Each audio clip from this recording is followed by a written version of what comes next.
வணக்கம் மக்களே. இந்த வீடியோவில் நம்ம ட்ரேடோட வின் ரேட்டை வந்து எப்படி இன்க்ரீஸ் பண்ணுறது அப்படின்னு வந்து பார்ப்போம். ஃபர்ஸ்ட் பாயிண்ட் என்னன்னா, ஒரு அப் ட்ரெண்டாக இருக்க ஸ்டாக்கில் வந்து பை பண்ண பாருங்க. டவுன் ட்ரெண்ட் ஸ்டாக்கை வந்து பை பண்ணாதீங்க. ஏன்னா ட்ரெண்ட் வந்து கண்டினியூ ஆக நிறைய வாய்ப்பு இருக்குது. நம்ம அந்த அப் ட்ரெண்டில் பார்ட்டிசிபேட் பண்ண பார்க்குறோம், அவ்வளோதான், வேற ஒன்றும் இல்லை. அதனால் அப் ட்ரெண்ட் ஸ்டாக்ஸை பை பண்ண பாருங்க, டவுன் ட்ரெண்டிங் ஸ்டாக்ஸை அவாய்ட் பண்ண பாருங்க. ஃபர்ஸ்ட் பாயிண்ட்டாக சரி, அப் ட்ரெண்ட் எப்படி டவுன் ட்ரெண்ட் எப்படி அப்படி கண்டுபிடிக்கலாம் அப்படின்னு கேட்டிங்கன்னா, அது வந்து ரெண்டு விதமாக கண்டுபிடிக்கலாம். ஒன்று வந்து ப்ரைஸ் ஆக்ஷன் வச்சு கண்டுபிடிக்கலாம். ப்ரைஸ் ஆக்ஷன் எப்படி அப்படின்னா, ஒன்றும் இல்லைங்க, ஹையர் ஹை ஹையர் லோ வந்ததுன்னா அது அப் ட்ரெண்ட் தெரிஞ்சுப்பாங்க.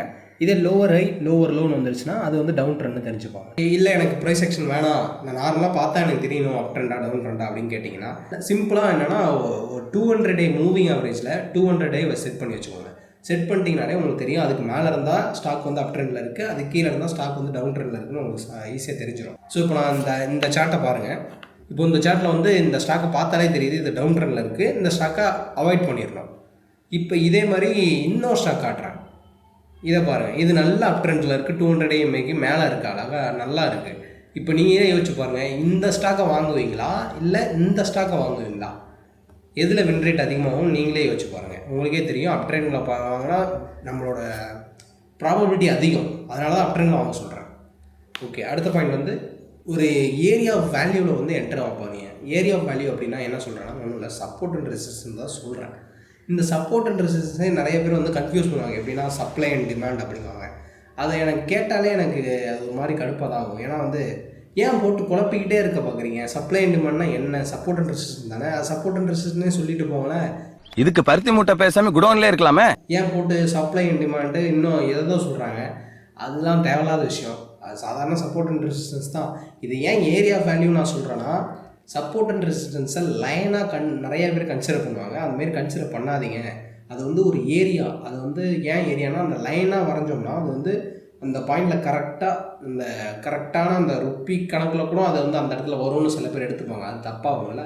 அதனால் வந்து அது ஒரு ஏரியா அப்படின்னு கன்சிடர் பண்ணிக்கிட்டோம்னா, அது வந்து சில பேர் எப்படி ஏரியான்னு கன்சிடர் பண்ணிக்கிட்டாங்கன்னா அவங்களுக்கு தெரியும் இது வந்து ஒரு ஏரியா தான். இதில் வந்து ரொம்ப அந்த சப்போர்ட்டுக்கு மேலேயும் கூட அது வந்து நம்மளுக்கு ரிஜெக்ட் ஆகி மேலே போகலாம், அப்படி சப்போர்ட்டுக்கு டீப்பாக வந்து கூட ரிஜெக்ட் ஆகி மேலே போகலாம் அப்படின்னு தெரிய வரும். பார்க்குற அந்த ஏரியாவை கன்சிடர் பண்ணணும். நான் அதுக்கு எக்ஸாம்பிள் காட்டுறேன்.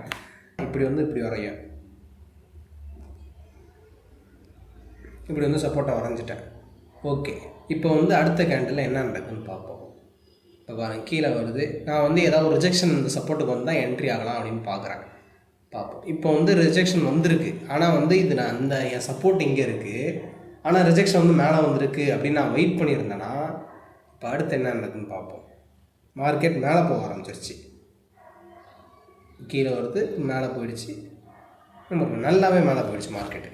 இப்போது ஏன் இதை நான் சொல்கிறேன்னா, இப்போ நீங்கள் இதை சப்போர்ட்டை வந்து நீங்கள் எப்படி எடுக்கலை, நீங்கள் வந்து ஏரியாவே எடுத்துருந்தீங்கன்னா என்ன ஆயிருக்குன்னு பார்ப்போம். அதையே பார்ப்போம். இங்கே பாருங்கள், இப்போ அதே சார்ட்டில் நான் இப்போ ஏரியாவை நான் வரைகிறேன். இங்கே பாருங்கள்,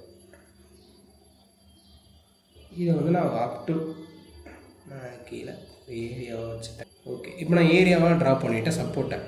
ஓகே, இப்போ நான் பார்ப்போம் அதே ட்ரேடை நான் எப்படி கன்சிடர் பண்ணலான்னு பார்ப்போம். கீழே வருது மார்க்கெட்டு. ஓகே, இப்போ பாருங்கள், இப்போ உங்களுக்கு என்ன தோணுது? இது சப்போர்ட்டில் ரிஜெக்ட் ஆகிருக்குன்னு தோணுதா, இல்லை சப்போர்ட்டில் ரிஜெக்ட் ஆகலை அப்படின்னு தோணுதா? இதை பார்த்தாலே தெரியுதா இல்லையா? சப்போர்ட்டில் தான் ரிஜெக்ட் ஆகுது அப்படின்றது தெரியுதா? அதனால தான் வந்து சப்போர்ட் வந்து ஏரியாவை கன்சிடர் பண்ணணும். நீங்கள் லைனாக வரைகிறது தப்பு இல்லை, ஆனால் அந்த லைனாக வரைஞ்சாலும் அது ஒரு ஏரியா தான் அப்படின்னு நீங்கள் வந்து உங்கள் மைண்டில் வந்து நீங்கள் செட் பண்ணியிருந்தீங்க அப்படின்னா அந்த பிரச்சனையும் இல்லை, லைனாக வரையலாம். அதனால் இது வந்து ஒரு சப்போர்ட் வந்து ஏரியாவை கன்சிடர் பண்ணுங்கள். அதேமாரி ஏன் இந்த நான் சொல்ல வரேன்னா, ஃபஸ்ட்டு ஏரியா வேல்யூவில் என்ட்ரி ஆகணும். ஏன்னா அதுதான் வின் ரேட் வந்து ஏற்றும். இப்போ நான் அதுக்கு இன்னொரு எக்ஸாம்பிள் சொல்கிறேன். இப்போ வந்து நான் ஒரு புக்கு படித்தேன், அந்த புக்கில் இருக்கிறதே நான் சொல்கிறேன். இது வந்து short term trading strategies that work அப்படின்ற ஒரு புக்கு. அந்த புக்கில் வந்து சாப்டர் 10ல் 76வது பக்கத்தில் இது நான் போட்டிருக்காங்க. அதை அப்படியே கவனிங்க. ஸ்பைன்றது வந்து ஒரு இண்டெக்ஸ்னு வச்சுக்கோங்க. நம்ம நிஃப்டி 50 மாரி ஒரு இண்டெக்ஸு யூஎஸில். ஓகே, ஸ்பை வந்து 200 டே மூவிங் ஆவரேஜுக்கு மேலே இருந்தால் எனக்கு வந்து என்ட்ரி. ஓகே, ஸ்பை வந்து எனக்கு என்ட்ரி வந்து க்ரைட்டீரியா வந்து செட் ஆகிடுச்சு. 200 டே 300 மேலே இருக்கா, எனக்கு அப் ட்ரெண்டில் இருக்குது, நான் என்ட்ரி ஆக போகிறேன் அப்படின்ற மாதிரி. ஓகே, ஸ்பை வந்து அந்த இண்டெக்ஸ் வந்து 7 டே லோ, அப்படி 7 டே லோவில் வந்துருச்சு அப்படின்னா நான் பை பண்ணிடுவேன். ஓகே, 7 டே லோனால் தொடர்ந்து இதான் மேக்ஸிமம் கடந்த 7 நாளில் பார்த்தா இதான் ஹையஸ்ட் லோ அப்படின்றதுனா அந்த இடத்துல நான் பை பண்ணுவேன் அப்படின்னு போட்டிருக்காங்க. அடுத்து வந்து என்னென்னா செல் பண்ணுறது எப்போனா கடந்த 7 நாளில் இதுதான் ஹையஸ்ட் ஹை அப்படின்னு வந்துருச்சுன்னா நான் செல் பண்ணிடுவேன் அப்படின்னு வந்து கண்டிஷன் கொடுத்துருக்காங்க இந்த இதில். இப்போ இதில் வந்து ரிசல்ட்டையும் பார்த்துருவோம். ரிசல்ட் வந்து என்னென்னா வந்து 1993 2007 வரைக்கும் ரிசல்ட் வந்து இந்த டெஸ்ட்டை பண்ணியிருக்காங்க. அதுக்கு வந்து ஸ்பை ரிசல்ட்ஸை பார்ப்போம். மொத்தம் 153 ட்ரேட் எடுத்திருக்காங்க. அதில் வந்து 0.85% ஆவரேஜ் ப்ராஃபிட் அண்ட் லாஸ். முக்கியமாக பார்க்க வேண்டியது இந்த விஷயந்தான். இதில் பாருங்கள் பர்சன்டேஜ் கரெக்ட் 80.4%. அப்படின்னா ட்ரேடு ஒரு 100 ட்ரேடு எடுக்கிறப்ப 80 ட்ரேட் நம்மளுக்கு கரெக்டாகவும் நம்மளுக்கு ப்ராஃபிட்டாக வரும் அப்படின்னு போட்டிருக்காங்க. அப்போ நீங்கள் யோசிச்சு பாருங்கள். ஒரு நிமிஷம் நான் திரும்ப எக்ஸாம்பிளுக்கு போயிடுறேன். இப்போ யோசிச்சு பாருங்கள். நார்மலாக 7 டே லோவில் அப்ராக்சிமேட்டாக நம்ம வாங்குறப்பயே 80% ப்ராஃபிட் பண்ண முடியும் அப்படின்னு பேக் டெஸ்ட் பண்ணி அந்த புக்கில் இருக்குது. அப்போ நீங்கள் யோசிச்சு பாருங்கள், இன்னும் ஏரியா ஆஃப் வேல்யூவில் வாங்கினா எந்த மாதிரி நம்ம வின் ரேட் ஏறும் அப்படின்னு யோசிச்சு பாருங்கள். இதை யோசிச்சாலே தெரியும் நம்மளுக்கு வந்து ஏரியா ஆஃப் வேல்யூவில் வாங்குறது வந்து ஷுவராக வந்து நம்ம வின் ரேட் ஏற்றும். ஏன்னா ஏரியா ஆஃப் வேல்யூவில் நிறைய பேர் இன்ஸ்டிடியூஷனும் வந்து பை பண்ணுவாங்க, அந்த இடத்துல பை ஆர்டர் போட்டு வச்சுருப்பாங்க. அதேமாதிரி நிறைய பேர் நம்ம இப்போ நம்மள மாரி ட்ரேடரு என்னமாரி ட்ரேடருமே நிறைய பேர் வந்து அந்த இடத்துல பை பண்ணுவாங்க. ஸோ ஏரியா ஆஃப் வேல்யூவில் வாங்குறது வந்து ஒரு நல்ல way to increase your win rate. அவ்வளோதான். 3ஆவது பாயிண்ட் வந்து ஸ்டாப் லாஸ் செட் பண்ணுறது வந்து ஏடிஆர் வச்சு செட் பண்ணுங்கள். இதை நான் போன வீடியோவிலே சொல்லியிருந்தேன். சப்போஸ் எப்படி செட் பண்ணணும், ஏடிஆர் யூஸ் பண்ணி ஸ்டாப் லாஸ் எப்படி செட் பண்ணணும் அப்படின்னு வேணும்னா அந்த வீடியோவில் போய் பாருங்கள். போன வீடியோவிலே இருக்குது. அதெல்லாம் நான் அந்த எக்ஸாம்பிளே காட்டுறேன். எக்ஸாம்பிள் பாருங்கள். இது நான் வந்து என்னோட போன தம்ப்நெயில் தான் அதிலே சொல்கிறேன். இப்போ நான் வந்து என்ட்ரி எடுத்த இந்த இடத்துல நார்மலாக ஒரு சப்போர்ட்டு கீழே நான் பாட்டுக்கு சும்மா ஒரு இது ஸ்டாப் லாஸ் வச்சுருக்கேன். அது வந்து ஸ்டாப் ஹிட் ஆகிடுச்சு இந்த இடத்துல. இதே இந்த இடத்துல பாருங்கள், இந்த ரைட் சைடில் பாருங்கள், நான் ஏடிஆர் யூஸ் பண்ணி ஸ்டாப் லாஸ் வச்சேன். அந்த இடத்துல எவ்வளோ ரூம் இருக்குதுன்னு பாருங்கள். அந்த ரூம்னால நான் எனக்கு வந்து அந்த ட்ரேடு ஒர்க் ஆகிறதுக்கான டைம் கொடுத்துருக்கேன் அந்த ஏடிஆர் ஸ்டாப் லாஸ்ன்றது. அதனால் வந்து என் ட்ரேடும் ஒர்க் ஆகிடுது பாருங்கள். ஸோ இதனால தான் ஏடிஆர் வச்சு ஸ்டாப் லாஸ் யூஸ் பண்ணி நீங்கள் வந்து செட் பண்ணுங்கள் ஸ்டாப் லாஸை. அப்படி செட் பண்ணிங்கன்னா உங்கள் வின் ரேட் ஷுவராக ஏறும். ஏன் ஏறும் அப்படின்னா வந்து உங்களோட அந்த ட்ரேட் வந்து உங்களுக்கு ரூம் கொடுக்கும். நீங்கள் ப்ராஃபிட் பண்ணுறதுக்கான அந்த ஒரு வாய்ப்பு தரும், அந்த எக்ஸ்ட்ரா வாய்ப்பு தரும். அதனால் வந்து ஏடிஆர் வச்சு ஸ்டாப் லாஸ் செட் பண்ணுங்கள். அடுத்து என்னென்னா, இப்போ நிறைய ட்ரேடர் என்ன பண்ணுறாங்கன்னா, என்ன சொல்லுவாங்க அப்படின்னா வந்து நீங்கள் மினிமம் வந்து 1:2 ரிஸ்க் ரிவார்ட் இருக்கணும் அப்படின்னா தான் நீங்கள் வந்து லாங் டேர்மில் ப்ராஃபிட் பண்ணுவீங்க அப்படின்னு நிறைய பேர் சொல்லுவாங்க. ஆனால் நான் அந்த இது வந்து எனக்கு வந்து செட் ஆகாது. ஏன்னா வந்து அப்படி பண்ணால் மட்டும்தான் வந்து ப்ராஃபிட் ஆக முடியுன்ற மாரி அவங்க சொல்லுவாங்க. அந்தமாரி இல்லை. ஏன் நான் இந்த இதை சொல்கிறேன், ஏன்னா வந்து இப்போ இந்த டார்கெட் செட் பண்ணுறது வந்து நீங்கள் வந்து அந்த ரீசன்ட் ஸ்விங் ஹைக்கு முன்னாடி டார்கெட் வச்சுக்கோங்க. ஏன்னா வந்து இப்போ ரீசன்ட் ஸ்விங் ஹைக்கு முன்னாடி வைக்கிறீங்க அப்படின்னா வந்து மார்க்கெட்டுக்கு நம்ம ஆர்டர் பண்ண மாட்டோம். மார்க்கெட் என்ன பண்ணியிருக்கோ அதை நம்ம ஃபாலோ பண்ண பார்க்குறோம். இது இப்போ இந்த 1:2ன்றது வந்து மார்க்கெட்டை வந்து நம்ம ஆர்டர் பண்ணுற மாதிரி, நீ வந்து இங்கே 1:2 ரிஸ்க் ரிவார்டுக்கு தான் நீ போய் ஆகணும் அப்படின்னா தான் நான் வந்து புக் பண்ணுவேன் அப்படின்ற மாரி அது ஒரு மாதிரி ஆர்டர் பண்ணுற மாதிரி இருக்கும். இது வந்து எப்படின்னா நீ ஆல்ரெடி இங்கே அது ஸ்விங் ஹையில் வந்து செல்லிங் ப்ரெஷர் வந்திருக்கு. அப்போ அந்த செல்லிங் ப்ரெஷர்லேயே நம்ம வந்து ப்ராஃபிட்டை நம்ம புக் பண்ண பார்க்குறோம். நான் அதுக்கு எக்ஸாம்பிள் காட்டுறேன் பாருங்கள். இப்போ இந்த சார்ட்டை எடுத்துக்கோங்க. இதில் வந்து நான் சப்போர்ட்டை வரைகிறேன். இதை நான் சப்போர்ட்டை கன்சிடர் பண்ணுறேன்னு வச்சுப்போம். ஓகே, சப்போர்ட்டை வச்சுட்டு நான் அடுத்து என்ன வெயிட் பண்ணுறேன், ஒரு ரிஜெக்ஷனுக்காக வெயிட் பண்ணுறேன். பார்ப்போம். மார்க்கெட் கீழே வர ஓகே, அந்த வந்து சப்போர்ட் வந்து பிரேக் பண்ணிடுச்சு. இப்போ பாருங்கள், இது ஒரு நல்ல ரிஜெக்ஷனு. ஆனால் இன்னும் கொஞ்சம் எனக்கு வர பார்க்குறேன். ஓகே, இது ரொம்ப மேலே போயிடுச்சு. அதனால் என்ட்ரி எனக்கு கிடைச்சாலும் எனக்கு வந்து அந்த ரிஸ்க் ரிவார்டு கரெக்டாக வராது. ஏன் அப்படி சொல்கிறேன்னா, எனக்கு வந்து மினிமம் 1:1 ரிஸ்க் ரிவார்டு வச்சுக்கோங்க. அது வந்து ஒரு நல்ல கன்சிடரேஷன். ஏன்னா அதுக்கு கீழே போச்சுன்னா அது அர்த்தம்லாம் போயிடும். அதனால் மினிமம் 1:1 ரிஸ்க் ரிவார்டு வச்சுக்கோங்க. அது கரெக்டாக இருக்கும். இப்போ அடுத்த நான் வரேன். இப்போ நான் என்ட்ரி எடுக்கலாம்னு எனக்கு தோணுது. ஏன்னா நல்ல ரிஜெக்ஷனும் கொடுத்துருச்சு. அதேமாதிரி எனக்கு ப்ராஃபிட்டுக்கு வந்து கரெக்டாக ரூம் இருக்குது அப்படின்ட்டு நான் வந்து பாருங்கள் லாங் பொசிஷன் செட் பண்ணுறேன்.